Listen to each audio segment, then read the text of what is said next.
Buongiorno, buona domenica. Io sto facendo una bella lasagna, vedete qua? Besciamella, provola, carne macinata e sfoglie di lasagna fresca. Lo faccio vedere, aspettate.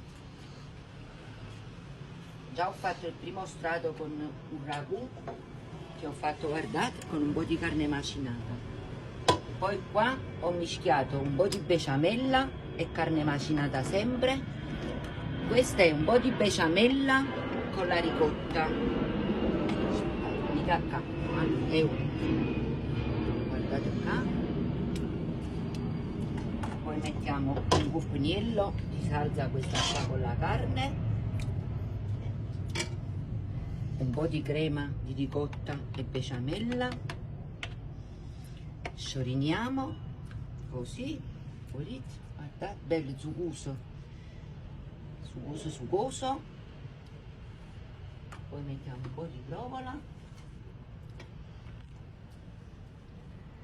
un po' di parmigiano,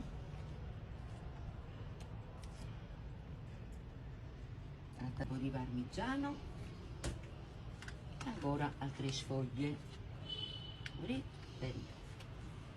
così. E poi continuate sempre così, di strato una coppa nata. Poi la mettete in forno, quando si fa quella bella crosticina croccante è pronto. E mo' buona giornata a tutti quanti.